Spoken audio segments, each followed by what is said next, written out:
السلام عليكم ورحمة الله وبركاته የወጣቶች ሚና በኢስላም በዋናነት ያንን ሚና እናንተ የተወሰነውን እየተወጣችሁ እያገዛችሁ ስላላችሁ ነው አንድ ይሄ ፕሮግራም ያስፈለገበት ምክንያት ማለት ነው። እና በተለያየ ጊዜ የዒድ ፕሮግራምም ሌሎች ፕሮግራሞች በሚኖሩበት ጊዜ የአዲስ አበባ ከተማን ህዝበ ሙስሊም እያገለገላችሁ እያገዛችሁ ነው ያላችሁት። በሰላም ከቤቱ ከመስጂዱ ተቀናጅቶ እንዲወጣ በመንገድ ላይም ጭምር ከዛ በኋላም ደግሞ በአዲስ አበባ ስታዲየም እና በዙሪያው ሴቶችንም ወንዶችንም ትልልቅ ሰዎችንም ትኻድማላችሁ። በሰላም ወደ ቤቱም ደግሞ እንዲመለስ ታደርጋላችሁ። ይሄ ወጣቶች ሊሰሩት ከሚገቡ በርካታ ነገሮች መካከል አንዱ ነው።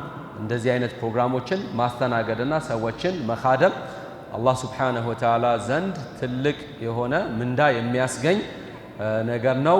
እናንተንም ከዚህ ጋር በተያያዘ ለማመስገን የተጠራ ፕሮግራም ስለሆነ አላህ ሱብሓነሁ ወተዓላ አጅራችሁን ይክፈላችሁ ለማለት ነው የምወደው። ከዛ በተረፈ ሁል ጊዜ እኛ እስልምናችን በውስጣችን ሊቀሩ የሚገባ መርሆች የኛም ባህሪ አላህም ረሱል ሰለላሁ ዐለይሂ ወሰለም በደንብ ስለሚያውቁ ውስጣችን እንዲሰርጹ የተቀመጡባቸው ነገሮች አሉ። ለምሳሌ ሱረቱል ካህፍ በየሳምንቱ ሁሌ ጁምዓ ይቀራል አይደል? በየሳምንቱ ሁሌ ጁምዓ እንዲቀራ ነቢዩ ሰለላሁ ዐለይሂ ወሰለም ኢማም ዳረሚ ባወሩትና አቢ ሰዒድ አልኹድሪ ኢማም ዳረሚ በዘገቡትና አቢ ሰዒድ አልኹድሪ ረዲየላሁ ተዓላ አንሁ እሳቸው ደግሞ ባወሩት ሐዲስ ውስጥ ሱረቱል ጁምዓን በየጁምዓው የቀራ ሰው በሱና በበይተል ዓቲቅ መካከል ድረስ ያለውን ያህል ብርሃን አላህ ሱብሓነሁ ወተዓላ ይሰጠዋል ብለዋል ነቢዩ ሰለላሁ ዐለይሂ ወሰለም።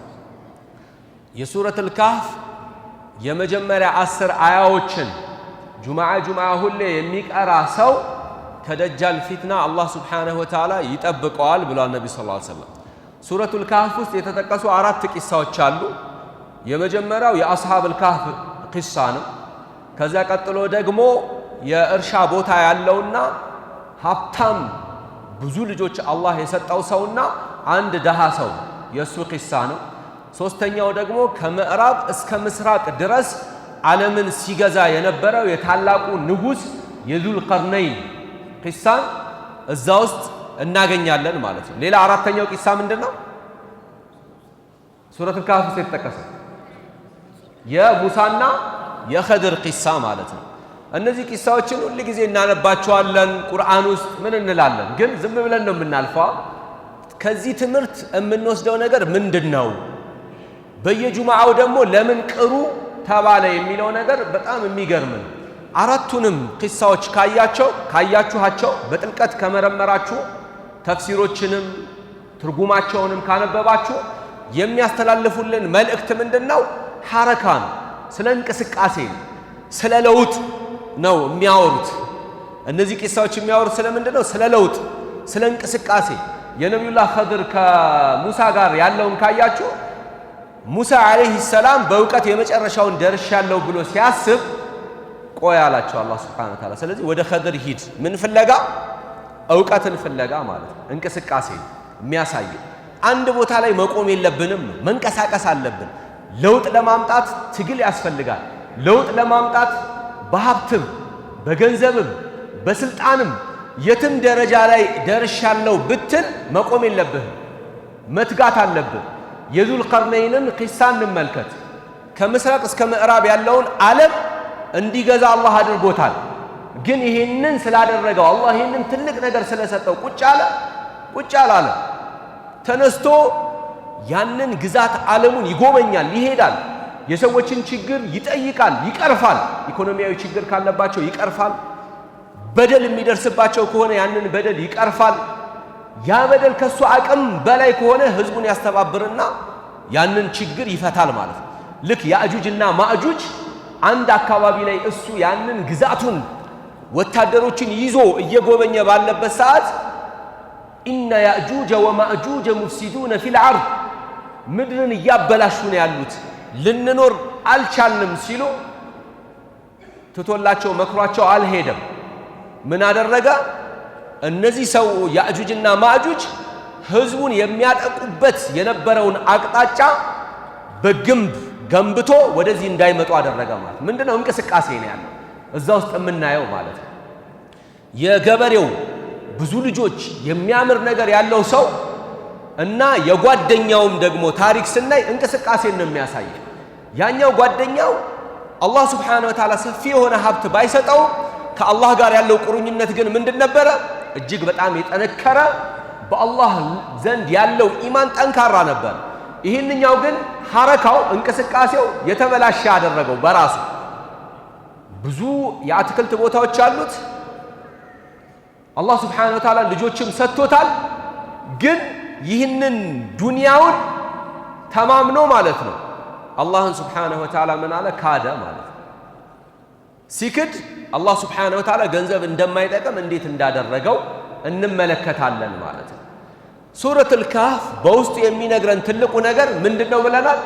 ትልቁ ትምህርት ለለውጥ መንቀሳቀስ እንዳለብን ለለውጥ መንቀሳቀስ እንዳለብን የሚያሳይ ነው ማለት ነው። ሁሉ ጊዜ አንድ ቦታ ላይ መቆም የለብንም። ለለውጥ መንቀሳቀስ አለብን። እዛ ቂሳ ውስጥ ያሉትን ነገሮች እንዳለ አይተን የዙል ቀርነይን እንቅስቃሴ የአስሐበል ካህፍን እንቅስቃሴ አይተን የምንማረውና የምንይዘው ትልቁ ትምህርት ምንድነው? ገንዘብ ለመፈለግም እንቅስቃሴ ያስፈልገዋል፣ መስራት ያስፈልገዋል፣ መትጋት ያስፈልገዋል። ስልጣን ይዘህ በስልጣን ላይም ካለህ ያ ስልጣንን ተመርኩዞ የሰዎችን ህይወት ከማቅለል ችግራቸውን ከመፍታት ጋር እንቅስቃሴ ያስፈልጋል። ዕውቀት የትኛውም ደረጃ ላይ ብትደርስ የነብዩላህ ሙሳ ዕውቀት ደረጃ ላይ ብትደርስ እንኳን ኸድርን ፈልግ ስትባል ኸድርን ለመፈለግ ተነስተህ መንቀሳቀስ እንዳለብህ የሚያሳይ ነው ማለት ነው። ስለዚህ እኔ ለወጣቶች የማስተላልፈው ሰዓቱ በጣም አጭር ስለሆነ ሁሉ ጊዜ እንትጋ፣ ሁሉ ጊዜ እንንቀሳቀስ። የምንንቀሳቀስበት ሂደት ላይ ደግሞ በአላህ እንመካ፣ መተናነስ ደግሞ ይኑረን ማለት ነው። ነብዩላህ ኸድር ተዋዱ አድርገዋል አላህ ሲያዛቸው ማለት ነው። እሳቸው ነብይ ሆኖ ከኸድር ዕውቀት ለመሸመት የኸድርን ዕውቀት ለማግኘት ተዋዱ አድርገው ወዴት ሂደዋል? ወደ ኸድር አለይሂ ሰላም ወደ እሳቸው ተጉዘዋል ማለት ነው። ሁለተኛው ደግሞ የሚያስተላልፍልን መልእክት ምንድነው? መጀመሪያ እንዳልኳችሁ ሁሉ ጊዜ በእንቅስቃሴ ውስጥ መኖር አለብን። በቃ የሚባል ነገር የለም፣ የምንቆምበት ነገር የለም። ሱረቱል ካህፍ ሁሉም ቂሳዎች የሚያስተምሩት ይሄንን ነው። ሁለተኛው ደግሞ በእንቅስቃሴያችን ውስጥ ተዋዶ ያስፈልጋል፣ መተናነስ ያስፈልጋል። በሶስተኛ ደረጃ ደግሞ የምናያቸው የምንሰማቸው ነገር ኩሉ ሸይኢን ለይሰ ከማ የብዱ የሚል መልእክት ያስተላልፍልናል ሱረቱል ካህፍ። ነገራቶች እንደምታያቸው ብቻ አይደሉም፣ ነገራቶች እንደምትሰማቸው ብቻ አይደሉም። ከዛ ባሻገር ደግሞ እውነታ ይኖራቸዋል። ስለዚህ ከዛ ባሻገር ያለው እውነታ ምንድነው ብለን መንቀሳቀስ አለብን። ባየነው ብቻ መቆም፣ በሰማነው ብቻ መቆም ሳይሆን ያንን መፈተሽ ያስፈልጋል። እንዴት ነው የሚያስረዳን ካላችሁ ሱረቱል ካህፍ ነብዩላህ ሙሳ አለይሂ ሰላም ከኸድር ጋር ሲሄዱ አንድ ልጅ አምጥተው ገደሉታ። ነብዩላህ ሙሳ አልቻሉም፣ አበዱ፣ በጣም ተናደዱ፣ ብዙ ነገር ተናገሩ ነብዩላህ ኸድር ላይ ማለት ነው።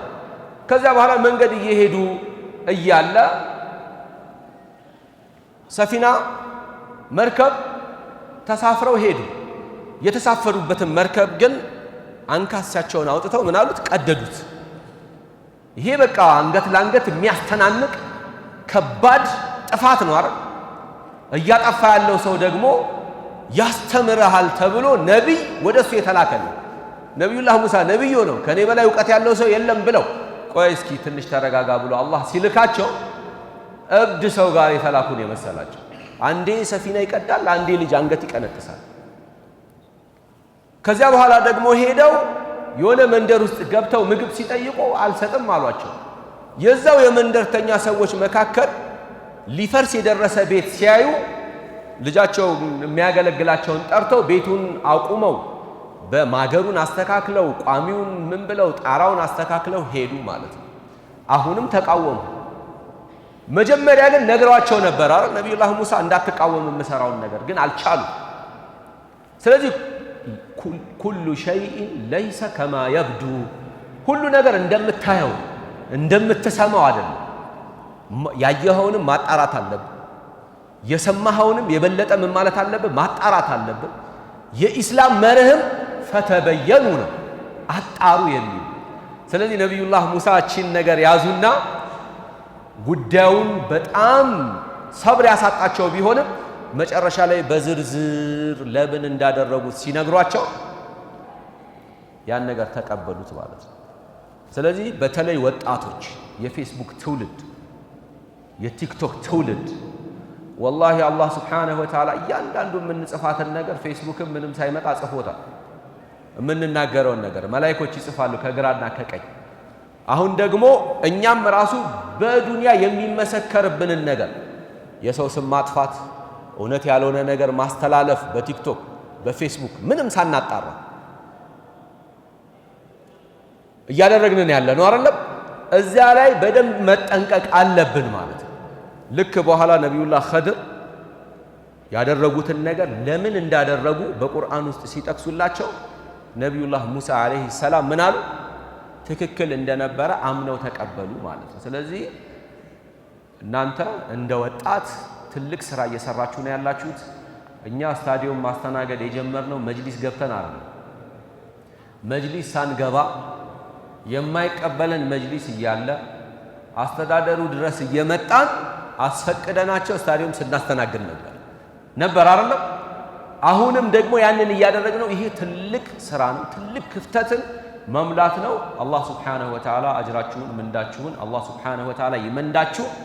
ሁሉ ጊዜ በለውጥ ላይ እንሁን። ሁሉ ጊዜ እንንቀሳቀስ፣ ዕውቀታችንን እንጨምር፣ ገንዘባችንን በሐላል መልኩ እንጨምር።